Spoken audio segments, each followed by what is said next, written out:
Hello there, and welcome to TaAF Talks, the show all about influencing positive change and doing things differently. I'm Jamie. And I'm Ken. And along with some guests much more qualified than we are, we want to share some real stories and experiences of making real change happen. We want to learn together and share some nuggets of wisdom along the way. Oh yeah, and ideally, we'd like to have a laugh too.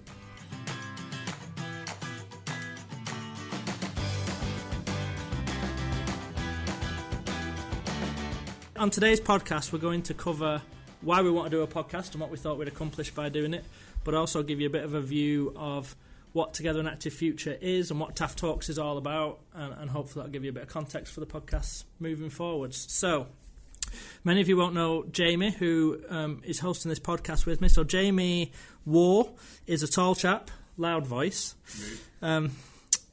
He's one of six brothers and sisters of a whole range of different ages. As opposed to being septuplets. Well, you're spread out, aren't you? Yes, You're spread out. And that's why you've got such a big voice trying to get a word in edgeways. Jamie's written some of this bio, but I'm just going to read it as put it. Unremarkable education and a very professional background, including working in a kebab shop, managing bars, forklift truck driving, before finding his niche in the NHS. And in the past 12 or so years, you've had roles including finance officer, business development lead, bid writer, transformation manager, program manager, and creative lead. Written successful bids to win business, designed and launched a reablement service, delivered multiple successful engagement events, and on it goes. That's Alison, our producer, in the background there. On the podcast there. I think she forgot we were live. So, I'd like to introduce you to my good friend, colleague, and TaAF creative lead, Jamie Waugh. Hello, and thank you for that crazy, boring... You wrote it, mate. Oh. You wrote it. We should have just stuck with he's a tall chap with a loud voice. Probably would have been accurate. Unremarkable education. You wrote gob on legs here. Gob on legs, that's a good way of doing it. Okay, so I think we're going to test out a few features, if you like, aren't we, of what we'd like this podcast to do. Yeah. And one of these things, which we're going to try out now, is at the start of each podcast, for whether we have guests or whether it's just me and Ken, we're going to talk about our success factors. This is something that TaAF like to do, whether it's planning an event or engaging with people and trying to do something quite creative. Is what's success for you as a person, for you as an individual part of this? So, Ken, podcast today, our first one ever. Mm-hmm. What for you is success? I think there's a tech thing. So, does the sound work? Does the tech happen at the end? Have we actually got something we can listen back to? That would be a good starting point. I think we're hoping that we'll enjoy doing it, so that we'll actually have fun, and it won't be too awkward or tense or long silences. No chemistry whatsoever. Likely. And I think I'd like to hope that in half an hour or so we can give people a really good flavour of what this podcast will be like moving forwards. Okay. So I've just captured them, and what we're going to do is, at the end of the podcast, we'll come back to it, review those success factors, and no doubt congratulate ourselves on nailing every one of them. Probably. Or maybe not. We'll see. Okay, so, and again, what I'd like to do is, so we're going to talk about the podcast first, and I thought I'd find a couple of podcasting facts that might kind of be interesting for us or might terrify us. So, here we go. So, I'm going to bring up a couple. So, there are around about 7.1 million people in the UK listen to podcasts every week. So, I mean, and 6 of those might be listening to ours. So our target is probably just 0.1 million of the 7.1 would be awesome, but getting to 10 would be lovely too. And actually, what's really interesting is that's doubling every 5 years. So from where that was, 5 years ago, 100% bigger, and in 5 years' time, our listenership will be 100% bigger, so up to 12. Here's an interesting one for us, and it's going to be an interesting test for us. Between half and 3/4 of all podcasts are no longer in production, and most of them pod fade. And you didn't see me do this with my fingers, everybody. Pod fade after 7 episodes. It's a good term, isn't it? Pod fade. Pod fade, yeah. So that's what we're going to aim not to do. Hit 8 episodes minimum. 8 episodes and then pod fade. And then actually, the biggest demographic of podcast listeners is 25 to 34-year-olds, which me and Ken are right in that age bracket. So that works out perfectly of relating to our audience. To be fair, I'm closer to that age bracket than you are. By quite a distance. Yeah, that's true. Okay. So there were some podcast facts. Okay. So let's get into it, shall we? Yeah. Okay. So Ken, the first thing that comes to my mind as I'm sat here now with a microphone pointing at me, Alison filming me from over there, making me all feel quite tense, is why did we think this was a good idea? I'm not sure. It felt like a good idea at the time. You know, when we first spoke about it, I think we were on a drive back from a Sport England event, and we were having a good chat about the event, some of the things we'd learned, some of the things we'd thought about, and we had a really good laugh while we were doing it. And we thought it would have been fun if we were able to record that and share it with others. You know, apart from some of maybe the bits which might not have been appropriate to share. And I think as we've thought about it, the Sport England pilot that we're working on, which we're going to talk a bit about in a few minutes, is really about learning and sharing and doing things differently. And we've all seen the newsletters and the stuff you get from standard projects. We just thought it'd be something different. Certainly, I've not had a project that I've worked on before that's done a podcast or tried to share the learning in this kind of format. So it might work, it might not. But we just thought, I certainly thought it'd be really interesting to give it a try. And I thought, you know, from a personal perspective, I'm hoping that we'll enjoy it. We like spending time together. We have a laugh when we have a chat about most things. Yeah. Be interesting to see what happens when we introduce a guest. Yeah, ruin the dynamic. Maybe. But hopefully it'll be fun. It's something I've never, ever done before or even thought about doing. And so it might be awful. Okay. But we'll see. I don't know, what was it for you that I've managed to get you sat round the table with a microphone? Well, I think, you know, I've given myself, I've been given a very interesting title for TaAF, which is Creative Lead. And I think that's a little bit around me trying to find new ways of pushing the boundaries a little bit on how you can approach doing things like sharing learning and sharing experiences. So this is really a test of, is this a medium and a format that works to reach kind of audiences that you wouldn't normally reach in kind of standard newsletters and formats and things. So I think there's an interesting thing to test with that, but I think what's important is we're getting a really exciting opportunity to bring in and meet people that I've never kind of been in that kind of environment with before. And I think there's a little bit around that says we're in a really fortunate position, so let's see if we can start to share some of the value that we're getting from that with others. You know, so just bringing a few to mind, you know, we're meeting some really kind of switched on people at some of these Sport England events from the Leadership Centre and stuff. And these are big brains and really interesting people. And wouldn't it be nice to bring somebody like that in and share some of their wisdom and thoughts with an audience? And you know, Professor Leon Cruikshank from Lancaster, similarly. Not many people get to work with people at that level, and we're getting the chance to do that. So I think it's a great idea to try and think, can we share some of that and do more for people who don't get this chance? Yeah. And I think over the last 12 months or so, you know, of all the things that we've learned and all the different things we've done as part of this project, I think some of the most insightful, enlightening moments have been just when we've been sat round as a team, talking with each other, exploring some of these kind of personal feelings, some of these ideas, some of the thoughts about things that are maybe broken or don't quite work right in what we're doing. And we've not really had a format to kind of capture that conversation. Yeah. And maybe this is an opportunity to do that. Okay. So we think it's a good idea. It's going to be tested very quickly. Yeah. And everyone needs to let us know whether it's a load of rubbish. Right, calm it down. Just give us a few episodes before you let us know if it's rubbish. Send us a newsletter. So I think really quickly, so I don't want to get too introspective here, but actually, you know, what do you hope and fear for with this podcast for us?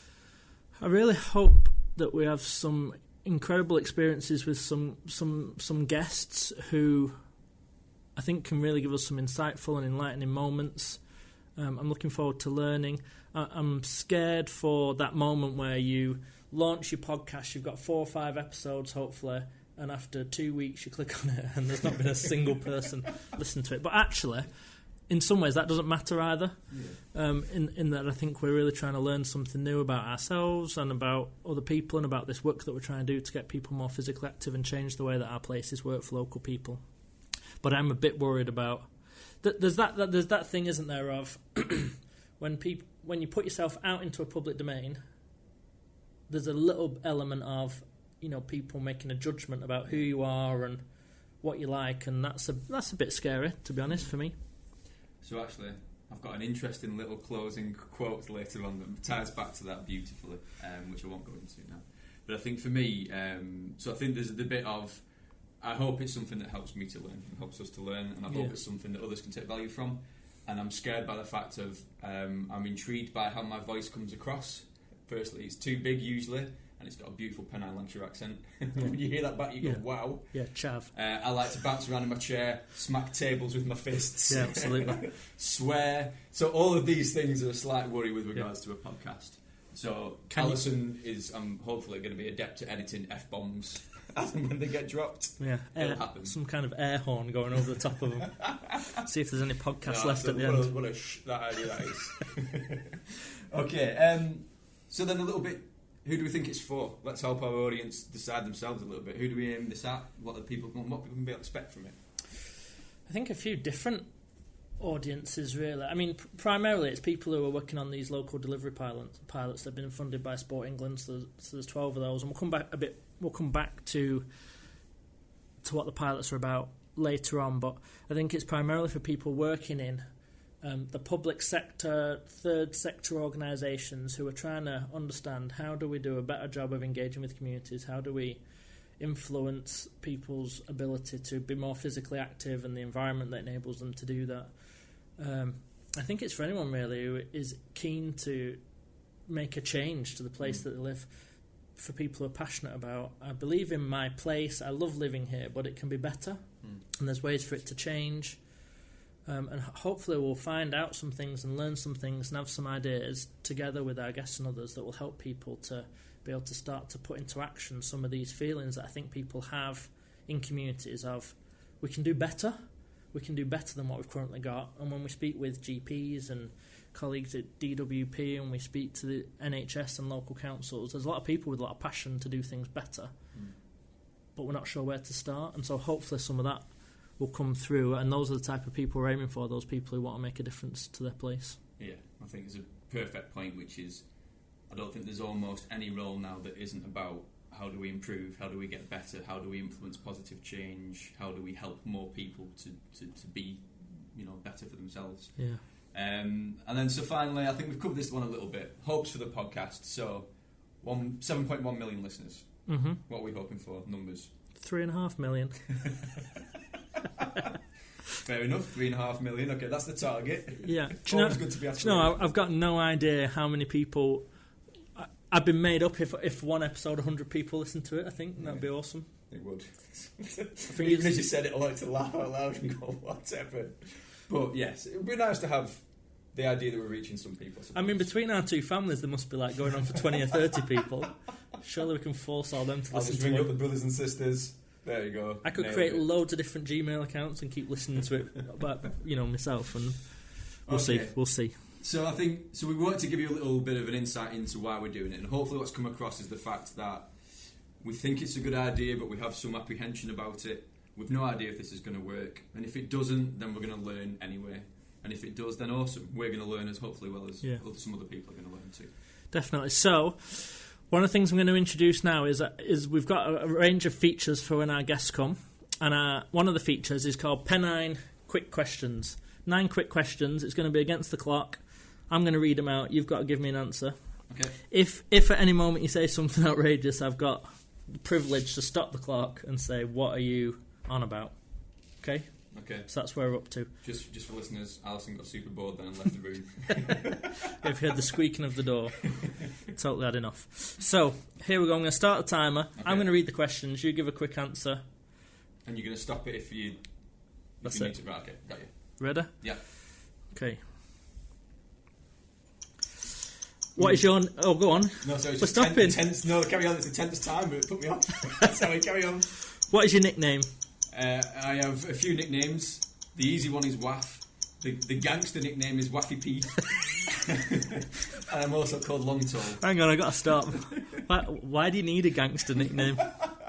Because when you're drinking at home at nights with your friends and you all decide that you need a gangster nickname, that's what you do. You work it out. All right. And you can find Jamie on Twitter. Oh yeah, I am Waffy P on at Twitter. At Waffy P. Yeah. All right, here we go. Carrying on. Number 2. Which Harry Potter character are you most like? Ooh, Harry Potter. I will be like Ron. Ron Weasley. Yeah. Classic. Louder music, a little bit dumb. One thing that annoys you. Negativity. One thing that makes your heart glad. Speaking to anybody who wants to. You know what I mean? Just talking to people generally. I love talking to people. I love meeting people. How long does it take to get ready in the morning? No time at all. 5 minutes. The gel hair is the main bit. The rest of it. That's gelled, is it? Okay. Run, walk, cycle, or something else? Well, I'm currently getting into some serious Tabata and hit sessions, which is a culture shock for me. So that. Okay. Qualifications or experience? Experience all the way. Is that because you haven't got any qualities? Yes. If there's a spider in your house, do you kill it or set it free? Neither. I'm paralysed by fear, and I'm calling like a wimp to anybody who can come and rescue me from that. Okay, number 9, last one. How would you rate your karaoke skills on a scale of 1 to Mariah Carey? Oh, I'm Mariah Carey +3. Legendary. Mariah Carey +3. So, in terms of our next podcast, that took 1 minute 43. Okay, wow, that's not too bad. Actually, it's not too bad. Quite lengthy, but you did witter on a bit. So, in terms of quick answers, not sure. Okay, I thought that worked quite well. Quite like that bit. Yeah, I think it will be, like I say, with guests who are less bloody. Oh, sorry, I swore. The first beep needs to happen there, Alison. It's a mild swear. That one's fine. Yeah, I think that could be quite. It'd be interesting to see how guests deal with that under pressure. Yeah. Because what's interesting is I'm sat here knowing what them questions were, and I still panicked on most of them. Okay, there was one question which we've removed from there. Oh yeah, yeah. Yeah. Do you want to ask that one? Because we've been told we shouldn't really include this question going forwards. But question 10: Jamie or Ken? Jamie. I don't understand. I don't understand. Everyone we've asked that question, they've picked you. I don't. Okay, sorry, so moving it on. Okay, so one thing we would want to do quite quickly is just touch a little bit on what Together an Active Future is. In the assumption that you're going to want to carry on listening to this podcast going forward, which would be awesome. Yeah. We wanted to just give a little bit of context to what it is that we're a part of and what mine and Ken's roles are a little bit. So I think just on that, Ken, do you want to kind of take in a nutshell, how you described Together an Active Future and what this opportunity for us is? So I think just rolling it right back to the beginning. So Sport England, who are a governing body trying to build sports participation and physical activity across the country, government funded, have launched into this phase of trying to learn what it is that's really going to help inactive people become active. And so one of the things they've done over the last 2 or 3 years is they've launched these 12 pilot areas across the country, quite heavily funded in some respects, but with the aim to find out, to test, to learn, to explore what different approaches, what new ways there are of working with people who are struggling to be active at the moment. And so Pennine Lancashire was selected to be one of those 12 pilot schemes. And we have a little core team of 5 or 6, 7, 8, growing over the last few months. Growing during that conversation. I think 8 or so of us. Seconded from various places, part-time, full-time, working together to try and figure out what is it that we can test, what is it that we can do to try and change the way that Pennine Lancashire approaches physical activity as a system. I don't really know what that word system means, but I think it's that partnership of and that collaboration of local authorities, public bodies like the NHS, DWP, local communities, local people, and stuff like that. So really, that's the overarching theme, I think. And we've got various work streams that you're probably better able to describe than me. Yeah, well, I think just on one quick point you mentioned then, I think when we say system, and that's a whole podcast in itself probably, what is a system? Yeah. Which is a horrible term. But I think the interesting bit is that no matter what it is, it's full of people. Yeah. So it's full of professionals who can do more for themselves and do more for other people. It's full of people on the ground who want to do more for themselves, potentially need a bit of help. Yeah. And it's people at the highest level who can make some really big, impactful changes. And I think that's the way, for me, the best way of describing a system is all of the people who are here and can help and support each other and do more for each other. I think that's a really important point, and we've talked about this a lot, that we talk about these systems and these structures and these organisations. The reality is just people's relationships that make all this stuff, and the culture that surrounds people. And so it's a one-by-one kind of people-based experiment, maybe, for want of a better word. Sorry to interrupt. So I think we'll touch really quickly, and actually it's probably worth mentioning at this point, which is something I would not normally do. I must be getting better at this stuff. Is we do have a web page actually that is on. So if you were to Google Together an Active Future or Google Healthier Pennine Lancashire, it's now called. Is it? I think it's now called that. Apologies. Looking for our producer Alison to tell us what it's called now. So it used to be called Together a Healthier Future, which is the Health and Social Care Transformation Project. It's recently been renamed. But if you go on that website, which is very easy to find, you'll see a page there that's called Together an Active Future. And that's actually our webpage. And on there, you can find some really simple information that explains a lot about what we are. So I'm not going to go into loads of detail, because actually I think there's some really gorgeous stuff on there that really gives people a flavour of who we are and what we're all about. And check me directing people to a webpage. Always learning.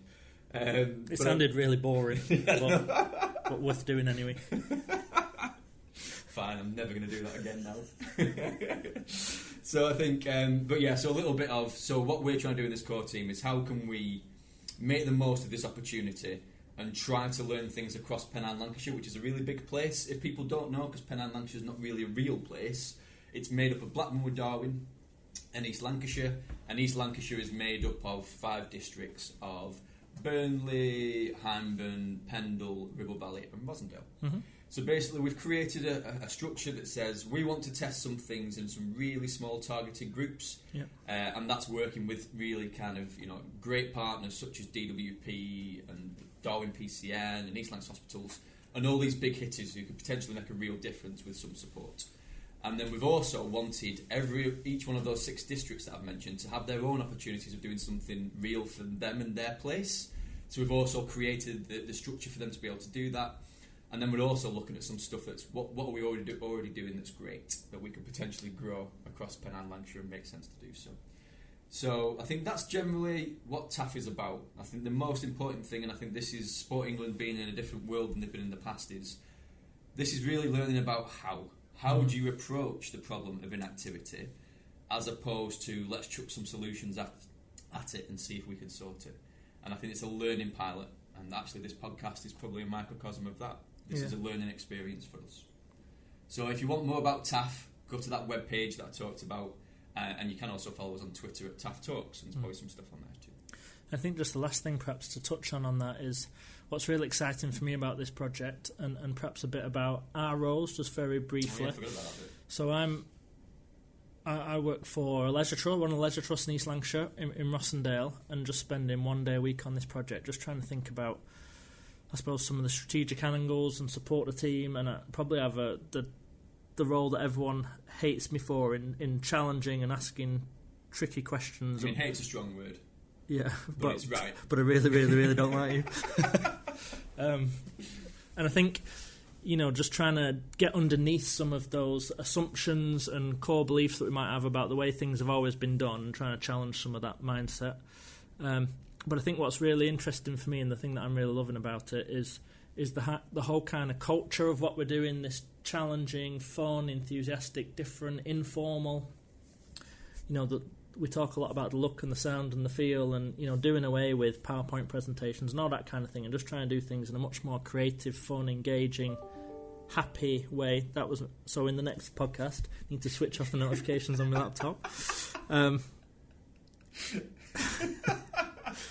Don't let it throw you, mate. No, I'm thrown. So I'm going to jump in at this point. I'm not going to go into loads of detail because I'm mindful of how long this podcast is going to be. What I'm going to say is, Ken Massa, if you were to look into him, is also one of those people that I talked about as being one of those kind of change makers. He's a person with a really interesting and varied background, and he's done some really great stuff.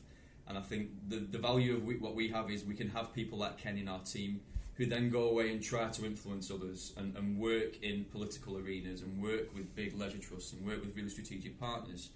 And it's through people like Ken and others that we can really start to really sow the seeds of something quite special here, with the ability to kind of, you know, get those kind of get that reach out from everything that we're trying to do here. And my role, really simplistically, as the program manager, is to try to give this some structure and direction, and ensure that we're maximising the most of this opportunity whilst we've got it. And my role as creative lead is the fun bit, which is how can we push ourselves to be different and stand out from everybody and excite people to want to come and be involved. So let's not go into any more of that. No. I think that was sufficient for the first podcast. I've no idea how long it was, maybe too long, we'll find out. But we're going to review the success factors, Ken. Yeah, let's do it. So, you said what you wanted to do was test some tech in this podcast. Yeah. Alison, do you reckon it's worked? Yeah. We think it might have worked. We'll find out shortly. Okay. Notifications on your tablet? Yeah, that was a massive error. I'm so sorry. It was an email that came through that was totally boring. Okay, so we'll find out after this podcast if it works, but hopefully it did. Enjoyment. Yeah, I have had a good time. Yeah. I have had a good. Really high pitched. Yeah, which was the excitement just kind of bubbling out. Yeah, I have had a good time. I've enjoyed it. Good, and that people get a good flavour of what this is about. I hope so. It's felt kind of natural for me, and I think we've had fun. I think the quick Pennine questions will be a fun bit to do with our guests, and hopefully it's been that blend of having a bit of an informal conversation, a bit of a laugh, having a few moments that made us giggle, and hopefully that'll carry on in future episodes. All right, wicked. So I think the last things to do really are, so Ken, tell us about maybe a few future things that are coming up in some future podcasts. Yeah, so I think in the next 2 or 3 podcasts, what we're hoping for, so we've got Tina Pilkington coming from Sport England, who's going to talk to us a bit about the Sport England's perspective on this project and some of the things that are important from a community development perspective. We've got a guest coming in to talk to us about mental health and physical activity, Tim Pattenden, who's a sports psychologist, and Leon Cruikshank from Lancaster University, who's going to be talking to us about creative engagement. And we've got a wall full of post-it notes with all kinds of different guests that we would like to have on, most of whom will hopefully come. So, I'm surprised you went there. I thought you were going to go with most of whom will say, not a chance. I heard your first podcast. It was rubbish. Okay, wicked. So there's some really interesting stuff coming up and more interesting things than me and Ken. So I think there's a last thing for me to do. So firstly, thank you so much for spending this time with us. If you thought this was any good, it would be awesome if you could tell people about it, share the link, share the love, and click to subscribe to some future podcasts. You can have your say by following us or finding us on Twitter at TaAF Talks, and you can tweet away. And I won't say thanks and goodbye because I'm going to leave us with a final thought, which is something I think we're going to ask our guests to do each time they come, and just leave it with. So, and this relates back to something that you said earlier, which is worried about people's perceptions, and an awful lot of people worry about perceptions. And one of the things that's always in my head is people always worry about what people think of us, and it inhibits our ability to go out there and do that. So I'm going to leave you with this, said by Ethel Barrett, who was a writer, which is, we would worry less about what others think of us if we realised how seldom they do.